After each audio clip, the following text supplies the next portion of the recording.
welcome everybody. This is our first virtual Connected Community Collaboratory. It's our first virtual, but it's our ninth actual, which totally amazes us that this has been going on this long. It started in Chicago. Of course, we all should be in Chicago right now at AHR. Unfortunately, it has been postponed to Las Vegas next year because of COVID. COVID has kind of changed a lot of our year and has affected everybody, and of course has affected the connection community. So I'm really pleased that we're all coming back together, and we're going to do the show that we would normally do in an hour slot as part of our education efforts at AHR. I will probably reach and see if we can give this back to them, but I think we will remove any reference to AHR because we're actually doing this as guests of Control Trends. Thank you very much, Eric Stromquist. It's been an interesting year. Not that the connection community always doesn't have an interesting year, but I think this one is particularly challenging, and I think that is a good topic to talk around how it has changed the industry. It's made some changes that I don't think are going to go away. Ironically enough, it hasn't destroyed our industry. I think it's made our industry stronger. That's my personal belief. I'd love to hear all of the panelists' talks on that. This whole concept came from Marc and I in Chicago 9 years ago, saying that as an industry, we've got to talk, and we tried to figure out what it was we were doing. And we kind of figured out that one commonality we all had is we were in the connection business. We were connecting people with data, connecting data with economics and the C-suite and things like that. So maybe I'll turn it over. The format that I would like to follow is to try and keep each one of you into about a 5-minute talk about your take on last year. And then what we'll do is, once we're finished, we'll open it up to a discussion between us all and just say, Marc, you mentioned such and such, and reopen the question to the person, address the question directly to them. So this is the 9th annual Connection Community Collaboratory for 2021. Marc, do you want to give us your 5-minute take on last year? Sure. Again, delighted to be here with you and my esteemed colleagues, and cannot believe that this is our 9th year. I'm telling you, some of us look much older during these 9 years. Some of us look exactly the same, but we won't do that. We won't go there. So I thought what I'd do is kind of break down what I want to talk about in these first 5 minutes into 5 areas. So area 1 is where are we today? Second area is what I call why opportunities. Third is just calling it the new. Fourth is concerns. And then 5, our collective challenge. So where are we today? Yes, we all know it's been a year since we did this. And while not only have we survived, I believe we've thrived as an industry. The built environment right now is in one of its most transformative and compelling periods, in my opinion, we've seen over the last 25 years. COVID has pushed companies over the technology tipping point and transformed our building environment. We're beyond the point now of seeking to build our way out of this crisis. We're now building our way out and are in a recovery and execution mode.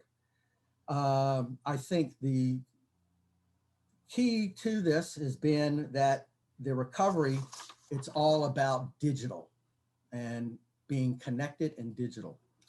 So the number 2 in my number 5 categories is what I call why opportunities. What's driving, what's been moving us forward now? Economics. obviously the pandemic, the change in the patterns of work, regulatory and environmental drivers. There's what I see are the things that are creating these Y opportunities. Again, from COVID related things such as connectivity, the increase now in command and control, to health and safety, to integration and interoperability. The awareness of the building systems are becoming more critical than ever before. We're relying more on this whole connected building automation and integration foundation that truly enables this command and control, which I keep going back to. The need to maintain this intelligent approach, in my opinion, to our building operations is so critical today. And I think, again, if owners and operators are not really doing it and are seriously looking at it, they're going to be left behind. And if we kind of look at the US market, kudos to the new administration. I think, their focus on energy and bringing the concern about climate change and everything back, I think that's, again, a good thing. And in fact, I just saw something the other day that expected growth overall globally for our industry is going to be anywhere from 10 to 17% over the next 17 years. The next category here is trust. I can remember last year and the previous years, I don't think we really brought up the word trust in any of our discussions. But today, trust is the new building asset, as I see it. Another in the new is hybrid. We'll continue our journey toward, that hybrid workplace. But more importantly, I think we're going to continue our journey into offering hybrid solutions, whether they be incorporating new VPN solutions, increasing edge devices, increasing the use of the cloud, and then the combination and thereof use of edge and cloud. Next, data and analytics. They are now a must-have. They're not a nice-have anymore. They are definitely a must-have. And something new that I believe that I'm starting to see in the whole data and analytics world is kind of what I coined indoor intelligence. I think previously we talked about data and analytics and, we talked about, the equipment and the devices, but this whole idea now of indoor intelligence, CO2 becoming, much more important, air filtration and so forth. That's what I mean by indoor intelligence. Also, the increase in IP-enabled edge devices and the shift to a horizontal architecture instead of a vertical architecture, we're starting to see.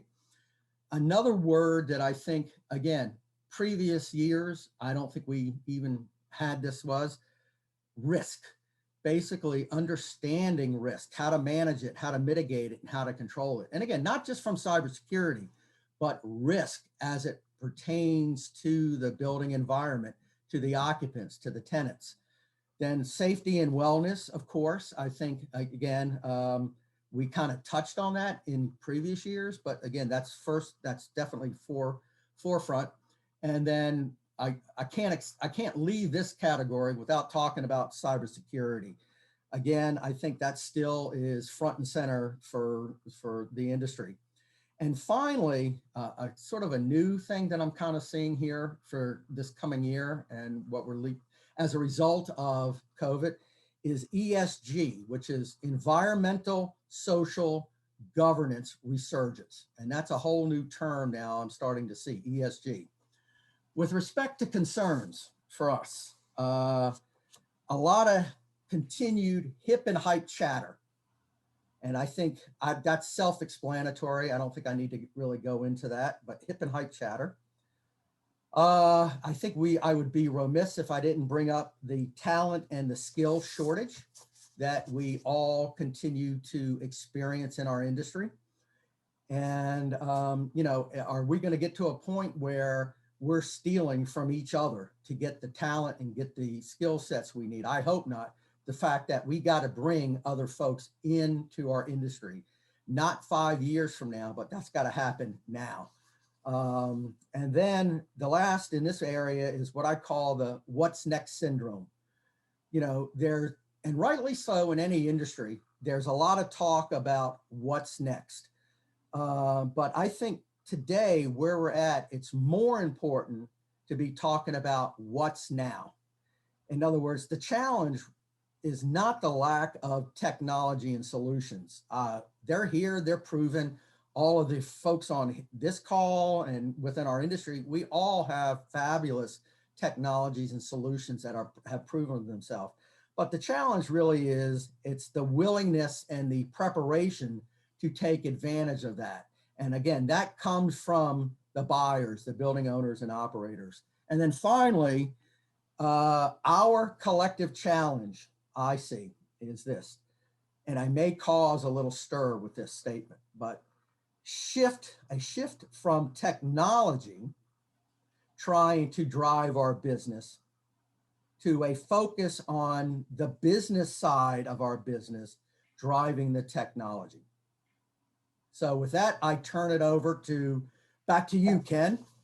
Okay, well, thank you very much. That was a great opening. You covered a lot of territory. A couple things I'd like to mention is both Marc and John are, of course, involved in the haystack movement, which is an underpinning of the connection community, and I think that's an important piece. I've been struggling with trying to invite folks into our industry with your new vocation is building automation, kind of a theme. I've created what I hope is like a URL that we can just share with universities and high schools, just to try and create some interest in our industry. John Petze, would you like to give us your take? Yeah, sure. Glad to, Marc. That was great introduction. You hit some of the points that I was thinking about, so I'll approach a different way. You know, I'm going to start with, you know, what are we seeing from the year 2020? So I'm going to approach it a little different. What we experience, because we go to market through all different types of partners, system integrators, engineering consultants, OEMs, et cetera, around the world.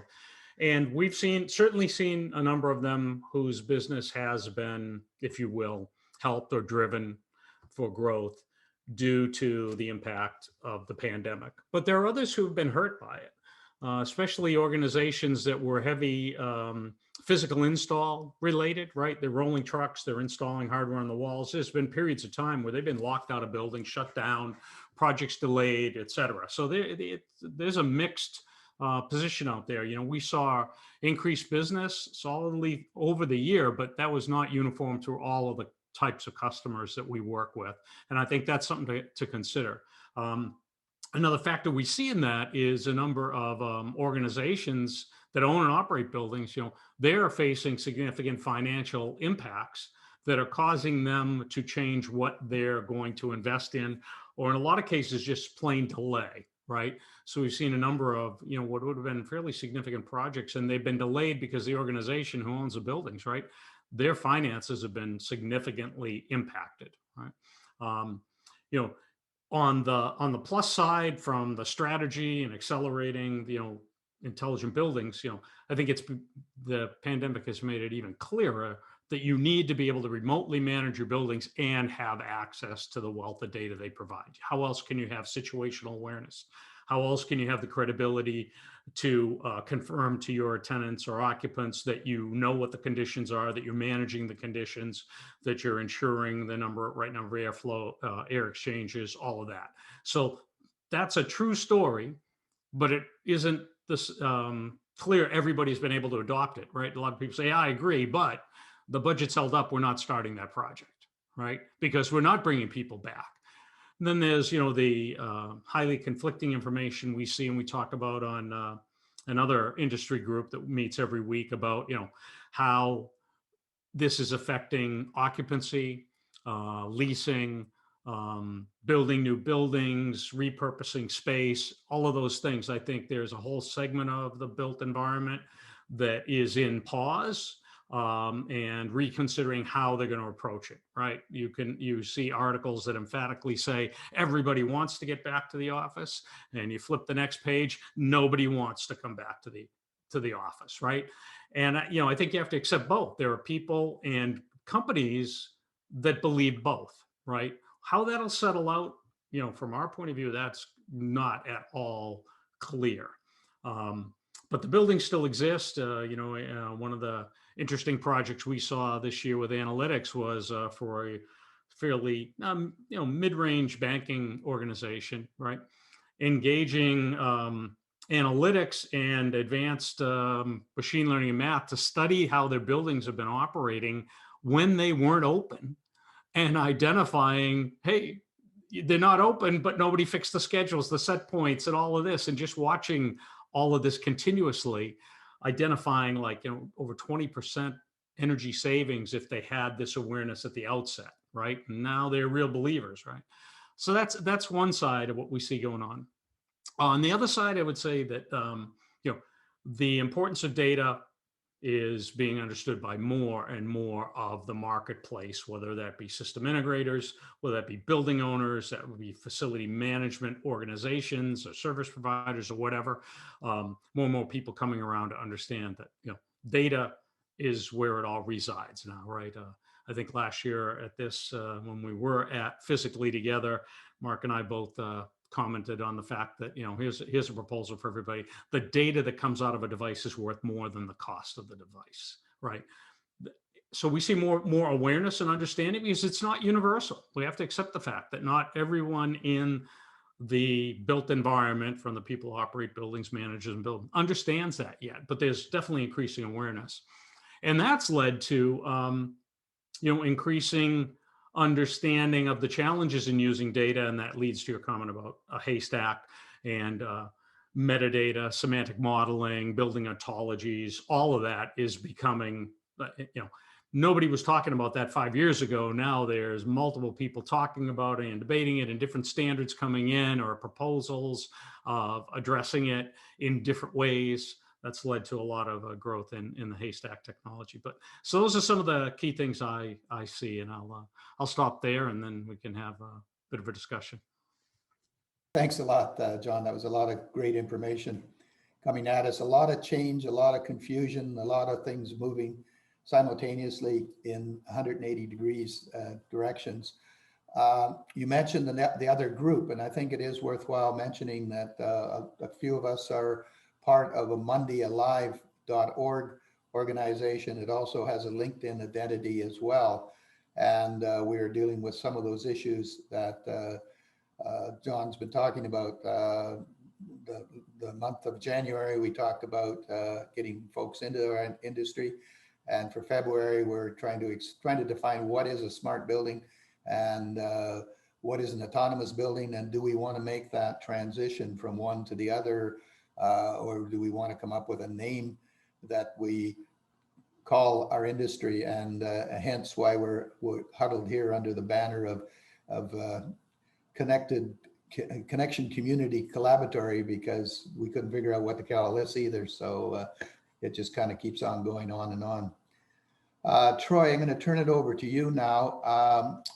Troy, I think you have a little bit of a different perspective in the fact that you in this group represent sort of the wireless thrust. And so maybe you could, I think there's been a renewing or a more interest in wireless. The wireless has certainly taken over the home market, and we're starting to see it coming into our industry. So if in addition to what you're going to talk about, if you could just speak to that, that would be great. Troy Davis. Sure. And Ocean. Yeah, very good. Thanks, Ken. Thanks, Eric, also. So, I mean, 2020 by far was an interesting year. You know, my kids do this exact thing that we're doing 6-7 hours a day.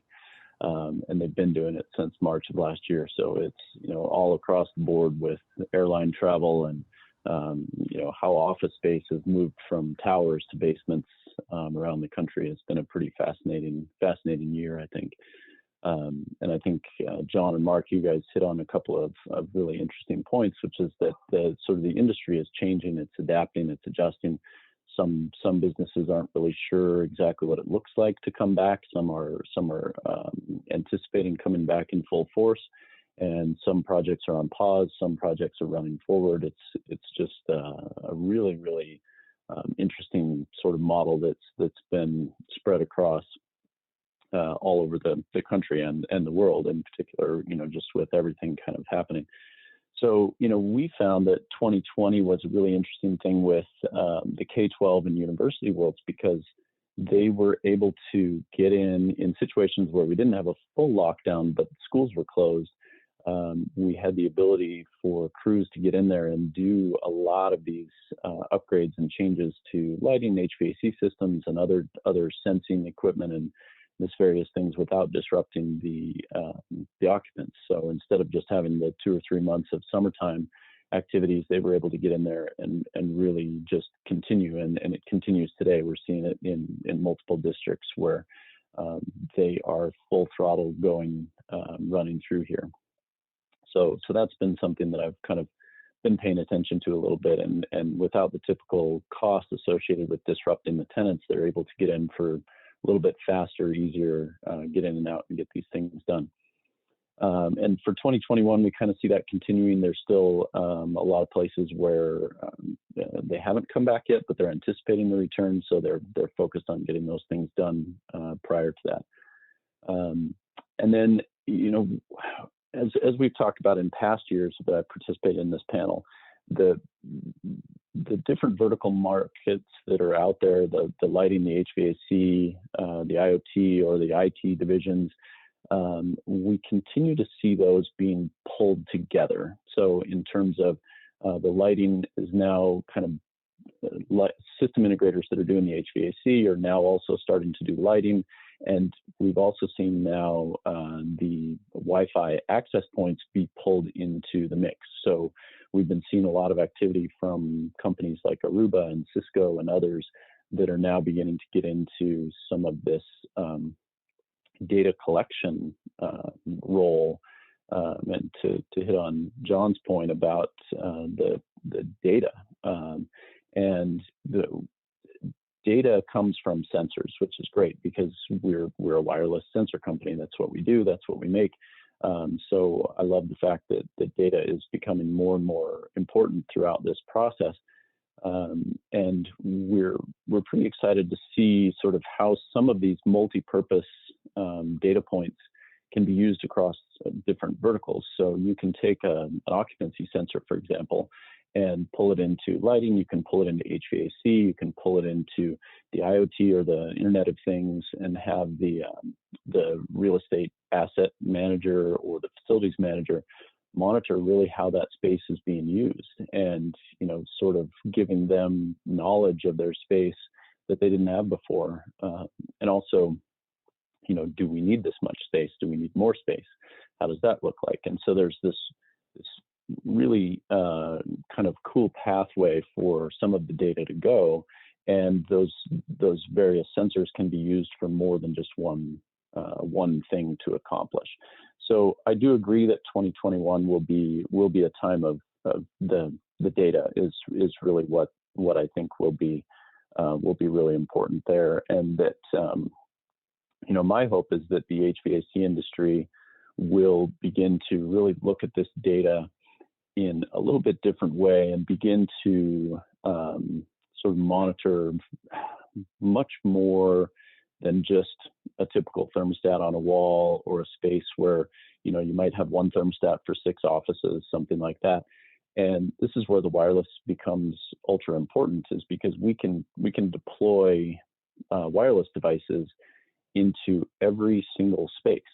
And especially when you get into the self-powered devices where you don't necessarily need a battery involved, you're not introducing maintenance costs as well to do that. So we can literally just stick sensors all over the place. And then it becomes this huge amount of data that gets processed by some of these different software platforms and different things. And so, again, I come back to exactly what John and Mark mentioned, which is just the data becomes key. And the more data you have, the more valuable these systems will be. And so I would love to see the HVAC industry and the audience for this Zoom recording here to begin to really carefully monitor all those things that are sort of the Internet of Things or the artificial intelligence that are really coming, and begin to utilize that data and that structure to really drive some energy efficiency or some smarter use of the equipment that's already in the buildings. And you know, retrofitting these spaces with wireless devices is going to be really key to making that happen. Great, Troy. That's a great roll up, and there certainly is a common theme from everybody so far is that we need to change as an industry. We're in a transition, and COVID has probably just kicked us in the ass to move us on a little bit faster.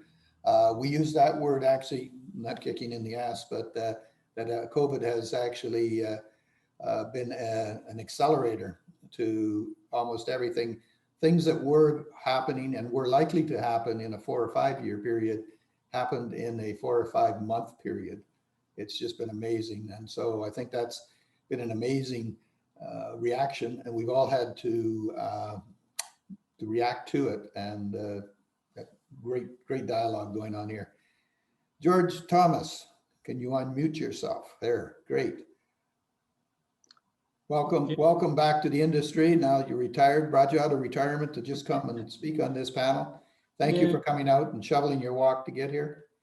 Yeah, Ken drew me out of retirement. You know, what's amazing is that I pretty much agree with everybody what they said so far. So we are thinking the same way. But anyway, last year was a very successful AHRX where I spoke about disruptive technologies fundamentally changing a company's business model, and that we have to guard against these disruptions. And I used examples like electronic publishing, destroying print, and mobile computing, providing communications for the masses, online purchasing, destroying brick and mortar, cloud computing, replacing local servers.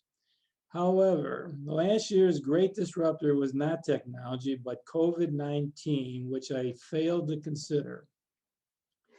So in March of 2020, we were told by the Illinois governor that companies in Illinois must shelter in place for just 2 weeks to prevent the spread of COVID.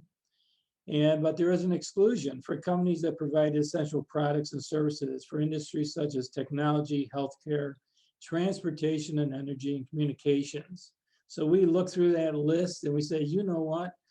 Because Contemporary controls, manufacture, and distributes products that are used for critical trades, such as HVAC and healthcare, we felt exempt from the shelter-in-place regulation. So we chose to work safely while still being productive. Those employees who could work from home did so. Those who could not, they continue to work at the plant following government health guidelines. About half our employees work remotely, but we did have half our employees as frontline workers came to work every day, and this policy continues to today. So I do have to give a lot of credit to all those frontline workers who came here. Earlier in 2020, our China operation was forced to shut down for 4 weeks. Recognizing there was a shortage of PPE in the US, our Chinese employees sent us a shipment of KN95 masks. Both our UK and German offices were also given shelter-in-place orders requiring us to give the employees letters so that they could occasionally travel to the offices to ship orders. This seemed like a perfect storm. But what we also noticed was that we were still receiving purchase orders. Business continued. We put off installing Microsoft Teams for months. We felt, why are we doing this? Now we had to install it immediately and learn how to use it. We quickly learned about another conferencing tool called Zoom, which we're on today. We knew nothing about. To add to the disruption were numerous canceled trade shows, conferences, canceled travel plans. Our other challenge was that there's continuing to be a trade war with China, and we were subjected to expensive tariffs that eroded our margins. However, we survived 2020 and look forward to 2021. So what do we do? What do we see going forward? Well, first of all, we were greeted in 2021 that Brexit actually happened. After all this talk, it actually happened. And now we learned that we will need to provide a product mark in 1 year for items sold in the UK called the CA mark. But you can still use the CE mark for Northern Ireland. So confusion continues. We retained our commitment to HVAC training by participating in the Best Institute. Marc made a comment about people in the industry. The Best Institute ran a virtual trade show in January. We participated in that. Our in-person training sessions with the local College of DuPage Community College have been canceled. Still, we believe the health of the industry is enhanced with qualified HVAC and building automation technicians. Our trade show schedule is still a work in process with virtual and hybrid events being planned. But right now we are planning for HR Expo 2022. So what do we see for more disruptions? Well, first of all, and I think everybody talked about this, a reduction in office rental space. Although remote working is less than ideal, it still works. It makes companies think why we should be paying high rental costs in downtown Chicago, parking at $45 a day, and when employees can function well at home in the suburbs. Traffic is certainly down. The train schedule going to downtown Chicago is down. The traffic is down. How is this going to impact our industry? Big questions like John Petze mentioned. We have a new US administration, like Marc mentioned. We have a new government that is stressing more climate change legislation and a Buy an American focus. So any focus on green initiatives and green saving mandates will help our industry. As for our Canadian and Mexican friends, like Ken, Buy American makes them nervous, especially since they have a USMCA trade agreement that must still be honored. The 1933 Depression-era Buy American Act requires that component content must be 50% American source. That will never happen with electronic products. As a made in USA manufacturer, many of our products qualify as United States country of origin. So we see this as a competitive advantage to us because we do self-manufacture. The retrofit market, like Troy mentioned, putting wireless in, we see this as a big opportunity. And this is a good opportunity for us to collaborate among ourselves. If new construction slows down, there's still mandates for ever increasing retrofit market for HVAC improvements in ventilation and energy savings, and including the reuse of what is in place. This is a good opportunity for cooperation and we should seize upon it. We are looking at technologies like long haul Ethernet, or just trying to run IP networks over some pretty rudimentary low speed cables. So there is opportunity in 2021. We look forward to it. Thank you.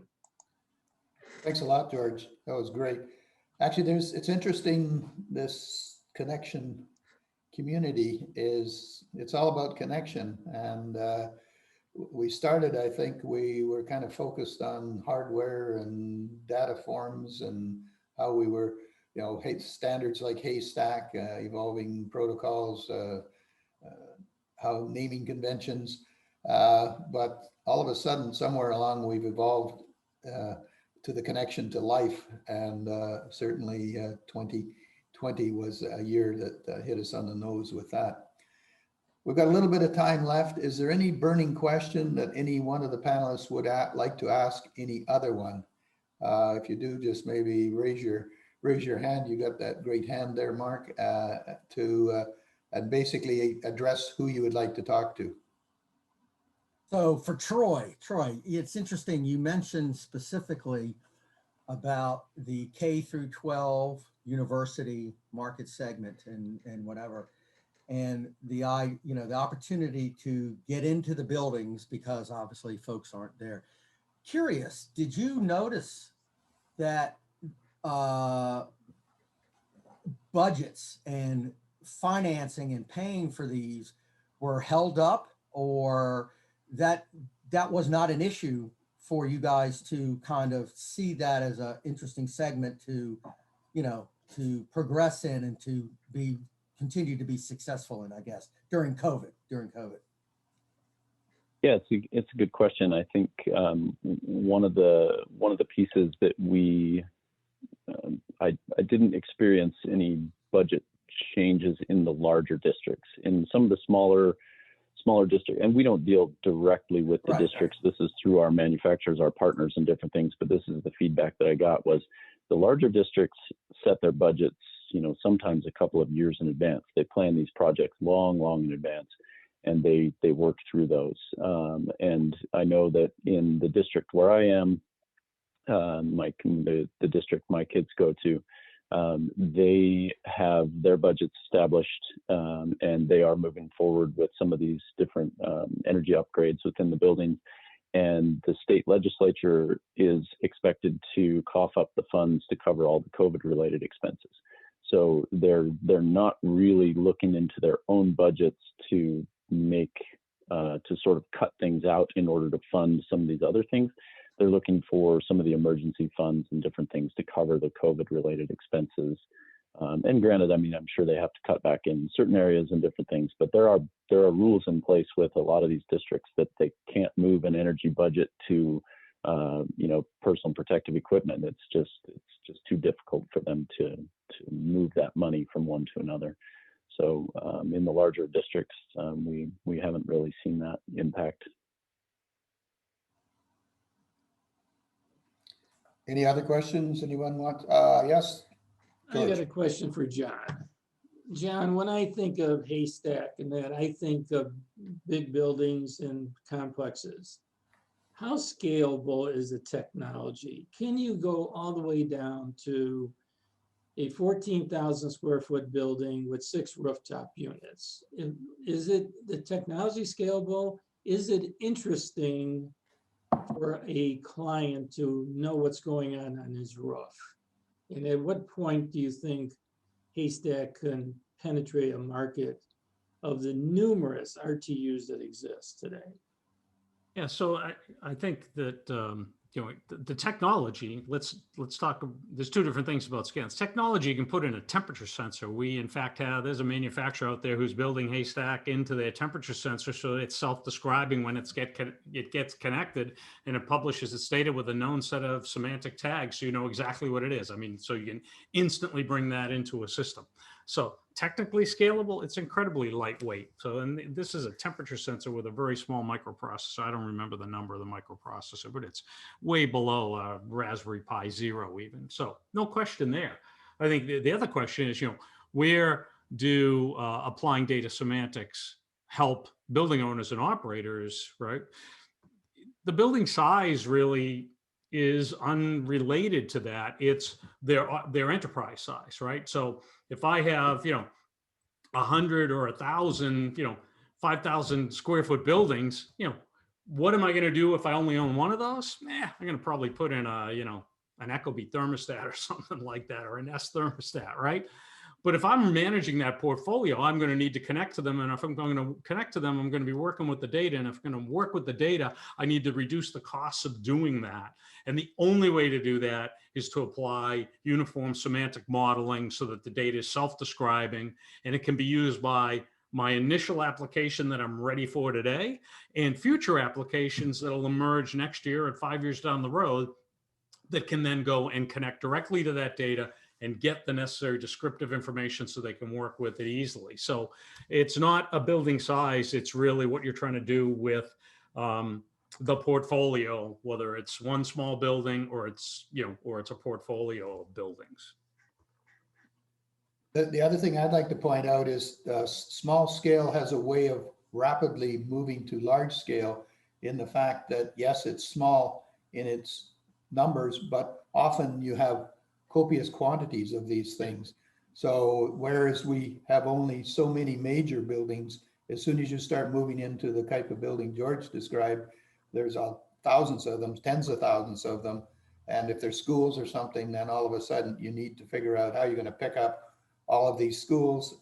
And all of a sudden I've got as much data as I would have in a 1,000,000 square foot building Absolutely. very quickly. And the other thing, of course, is the fact that we can gather this information nationally is if that makes sense. All of a sudden, the scale of small rapidly gets large. Yeah. Anything anybody else would ask or wants to ask? Or there's another thing too. I'd like to give everybody just a quick, just a couple of statements to words of advice for those trying to navigate 2021. Before we go there, I got a question for George. So George. George, as a leading manufacturer of building devices and things like that go into our buildings, I recently saw this week that Ford is having to scale back their pickup truck production because they're starting to experience shortages in microprocessors and chips and so forth and that kind of stuff. Do you see that hitting our industry in 2021, 2022?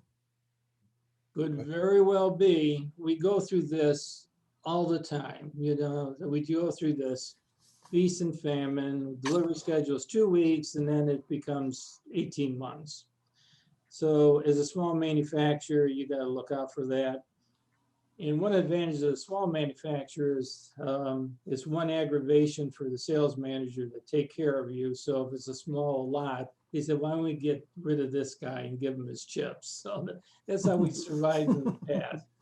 But it's not only the chips, it's tantalum capacitors. It's all, everything that goes into cell phones. It's passives, it's not just active components. So it is a big issue. We all tend to be using TI chips because they're in the beagle bone, and Tritium uses them. Everybody uses TI family, and I'm sure it's in link springs too. It is. And then that's an issue. TI chips could be an issue, and so you just start hunting and hunting and hunting for these chips. But yes, there will be an impact, and we do have to worry about it. The other thing too is just getting shipments from China. I mean, the docks were full. I mean, the trade war thing is just amazing. China did not get hurt by this at all. The docks are full coming into Los Angeles. We had 2 shiploads that were still on the water. We never got them. I mean, we're way delayed. So the supply chain, that is a big disruptor. We got to worry about it in this times. Oh, thanks. Great. I'd agree with that too. Sorry. Oh, I was just going to agree with George. We've seen the same thing with the supply chains where, even due to the reduced air travel, we can't airship out without ridiculous amounts of charges associated with that and waiting lists to get onto the available airplanes that are there. So we've faced the same thing, and supply chain issues continue to be incredibly long lead times in certain cases. Great, good information.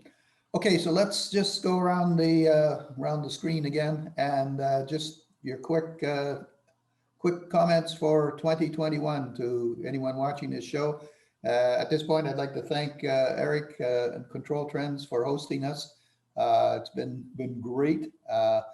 Marc, do you want to start with your words of wisdom for 2021? Sure. Yeah, thank you, Eric. Greatly appreciate you being part of this. I guess I'll sum it up into 4 words. We have to be flexible. We have to continually rethink, reset, and be resilient. Great. John? Yeah, I guess I'll look at it this way. I think one of the key things we continue to see out there is owner education about these technologies. they're being deluged with stories and new, that all may be valid. That's not my point, but they can't absorb it all. It isn't their profession to be experts in controls and automation and analytics and energy efficiency. And I think there's a real challenge there to help educate owners and help them navigate this so that they can make decisions that support their organizations. This is a topic we've talked about on the Monday Live group as well. It's getting more difficult for them, both in that there's so many different technologies, the complexities get deeper, and they may have less staff with the experience and background to understand it all. That can create its own type of delay and slowdown in the market, right? If somebody's confused, they don't buy, right? And so we see a lot of effort needs to go into education to help people understand how these, range of new technologies can help them with their facilities. We can't assume they understand that out of the gate. Thank you very much. Troy, you want to give us your words of wisdom? Sure. Yeah, I mean, I think for me the key is data, as we've all talked about here. And the more data that you can feed into these systems, the more valuable those systems will be. And value can be determined from a lot of different angles. It can be determined from simply the energy savings. It can be linked in with the reduced maintenance or preventative maintenance. It can also be linked in with, how is the building used? How are the staff that are inside this building, the occupants, moving around it? What are they doing with the spaces?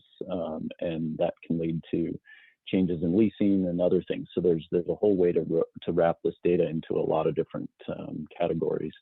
And so, looking at kind of going forward, I continue to advocate for all these different silos to come together into a single sort of, even if it's 3 silos that are hooked together, right? But at least they're together, and try to discourage the use of duplicate sensors in the same room. I mean, we're seeing in some cases, a sensor side by side, one for the HVAC, one for the lighting, and that just doesn't make sense. And also, John, to your point, when people are confused, they don't buy. We've found that just simply producing case studies and reference buildings and that isn't enough. Right now, we've got to sort of navigate all these different details and try to sort of weed through everything and come up with really what's the quick relevant thing that people need to know in order to be able to understand what they can and can't do within their building. And so that's kind of one of the directions that we're going, is to try and educate way beyond just case studies and really try to dive into the details and sort out what's real, what's not, what's the best direction for these building owners to go. Great. Thanks, Troy. That's great. Okay, you get to wrap it up. There, Okay, Mr. well, one thing you should George. not ignore is John's worried about the owners trying to understand the technology. We also have to worry about the technicians who are going to put in this technology and use it. And we really should commit some of our time to really backing up some of these struggling programs for HVAC education. There's usually a track on HVAC and a track on building automation. And these are non-college degree careers that we should be strengthening. I'm always impressed with the Europeans and how well they do on applied technology. In the US, even my alma mater, they're dropping their applied engineering program. It's not cost effective for them. So there's a big void. The community colleges are your big hope for putting on these careers, and we really should dip down to them and support them. Thank you very much. That's great. And yeah, the education piece is something we definitely have to do better. And the other thing is we now have to learn how to do it online. This is kind of a culture shock for all of us. Folks. So Ken, some of wait a this minute, hold on. information- Ken, sorry, we all answered. What's your answer? What's your words of wisdom? You're not escaping, don't think you are. Well, I would have to speak to the education piece, which I was just nattering about there, because I think what we have to do is we have to make a transition from the knowledge that is inside of our heads and get it into a format that it is appealing the younger folks. They're in the instantaneous, learn online, watching YouTube. So we have to basically digitalize and make it fun and make it interesting and have it connect to information. So I think we need to partner with the younger folks coming into the industry. And we were talking about job crafting in the Monday Alive arena. And the whole idea that when we hire somebody, us telling them what we think they're going to do is dangerous. So what we really need to do is we need to sit down with them and find out what skills they're bringing with them and how can we use those skills. So that would be my take on it. But anyway, we're running out of time here. We're extending our invite to Eric's house, so we don't want to get shut down here. So we want to close this down quietly and peacefully. Thank you very much, Eric. The other thing I guess we have to focus on is will we be able to do this in Las Vegas at AHR Expo? That would be kind of a nice goal if we could achieve it. Also, we'll have to see how that plays out, whether that turns into be a physical virtual event, how that's all going to play down. So it'd be good. Thank you very much, Eric. Back to you.